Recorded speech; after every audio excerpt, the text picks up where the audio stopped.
We are going to receive the report from the government pathologist and the pathologists that were appointed by the family. And therefore, at this stage, I want to call upon our brother, Dr. Dwar, who will pick it up from there. And then we'll have a closing remark or statement by Senator George Haniri. So over to you, Dr. Dwar. Thank you very much. So good afternoon. Today we are here at Lee Funeral Home to perform an autopsy on the body of the late Honorable Cyrus Jirongo, who passed on the other day, and circumstances which raised a lot of questions. So with me, we were in the postmortem room with the pathologists who have been appointed by the family. There is on my left Dr. Ndungu, who was appointed by the family to represent them. On my right, there's Dr. Midia, also who was appointed by the family to represent them. And on the far right, there's Dr. Wanyoike also, who was also appointed by the family. Dr. Wanyoike is actually a long-term cardiologist who was seeing the late Jirongo. So we've done the postmortem, we've seen what we've seen, and we've also concluded what caused the death of the late Honorable Jirongo. So at this juncture, I'll give Dr. Ndungu an opportunity to give you a brief on what we saw. Then we can proceed from there. So thank you very much, Dr. Uduo. My name is Dr. Joseph Ndungu, a pathologist representing the family of the late Cyrus Jirongo. And we have looked at the body of the late Jirongo, and it had multiple injuries.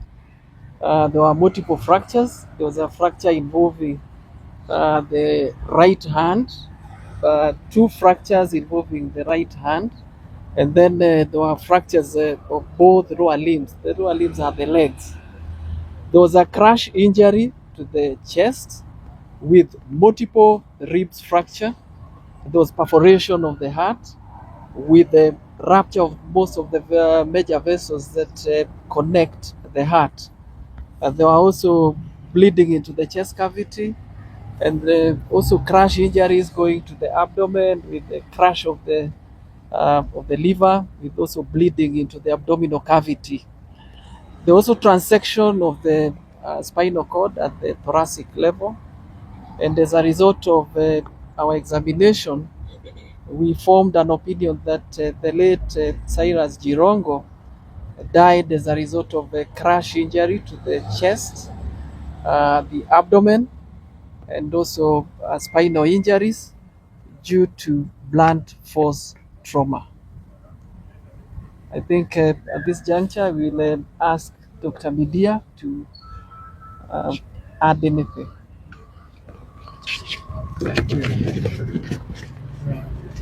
Thank you very much. First, I'm called Dr. Midia. First, we are sincerely sorry for what happened to the deceased, and we condole with the family and the public, and we are sincerely sorry for that. We are in concurrence as to what caused death.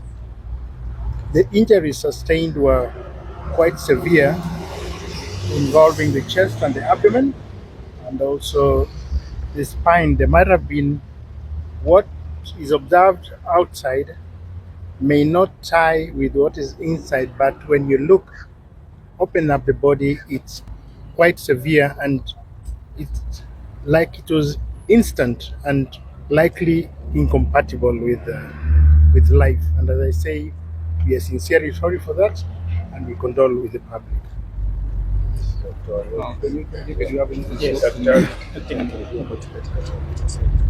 Yes, my name is Dr. Martin Wanyoike. I'm the family doctor for Jirongo family. I've been taking care of Honorable Jirongo for many years, but many of the times it is not even him who is annoyed, he's just sending his relatives, friends, associates to take care of them, which I've been doing. So, of course, the family asked me to help identify the pathologist, which we identified Mr. Ndungu, Dr. Ndungu, to be with us. I attended the postmortem, and as a heart doctor, I witnessed very severe injury to the heart. The left ventricle was ruptured. The main pipe from the heart called aorta had disconnected with the heart, and those injuries are not compatible with life. Probably when that happened, you only had 3 minutes to go. We are very sorry for the family and all the associates, and we feel so saddened that such a young man, he was actually my age mate, and it was quite a blow for all of us to lose somebody like him. Yeah, as you can see, the late Jirongo died of very severe chest injuries, and these injuries were as a result of a crash injury, and the doctors have explained them very well. This is an investigation which is ongoing. Remember, postmortem is just part of a wide investigation. So we have concluded, though we've taken some samples also for analysis, because there have been a lot of speculations ongoing. And other than what we've seen in the mortuary, we've taken samples for what is called toxicological analysis. The samples have been taken in sets, some which will be analyzed by our government chemists, and some which will be analyzed by the private pathologist on behalf of the family. So let's be patient and wait for what we'll see in the course of the investigation. We'll also take it also for DNA. Yeah. George, Mheshimiwa, finally.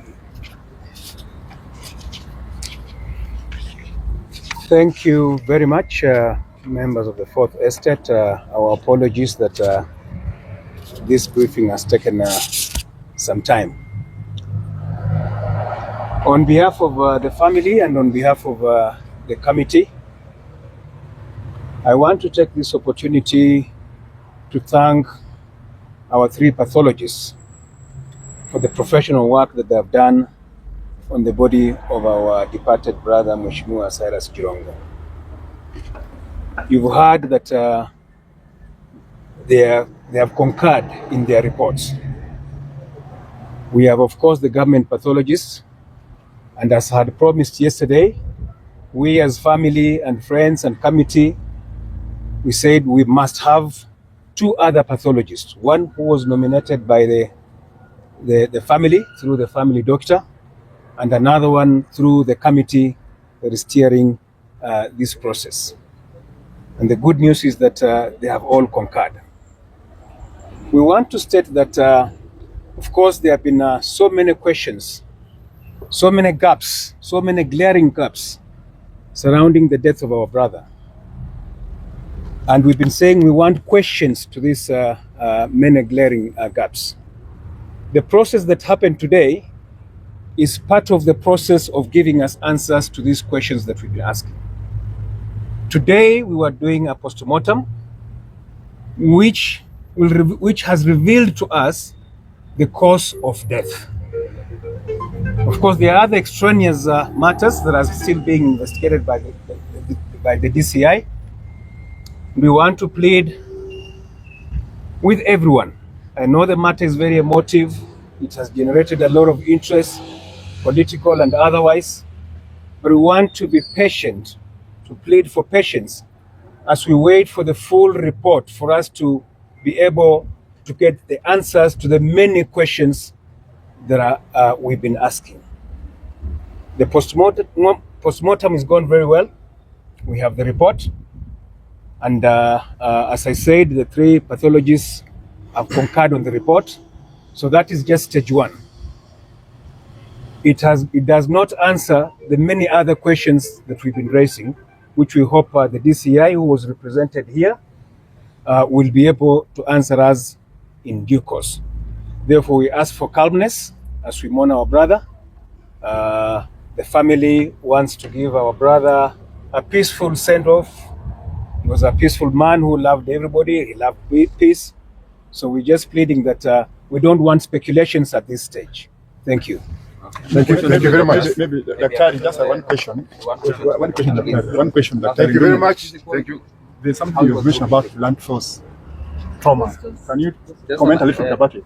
Physical. Blunt. There's something about blunt force trauma that you talk about. Yes. Maybe can you speak a little about it? Was it from outside or from where? That blunt force trauma, I mean, it's a force from outside that crushed the body.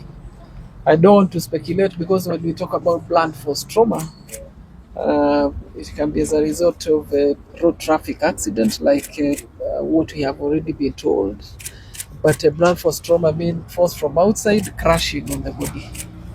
Also, how he was looking physically, the physical appearance, did he have injuries to the face, maybe? Externally, when you look at the body, there are very few injuries when you look at the body externally. But as I've explained, internally there are extensive and very severe injuries which were really fatal, and the death was instantaneous. When do you expect the toxicology?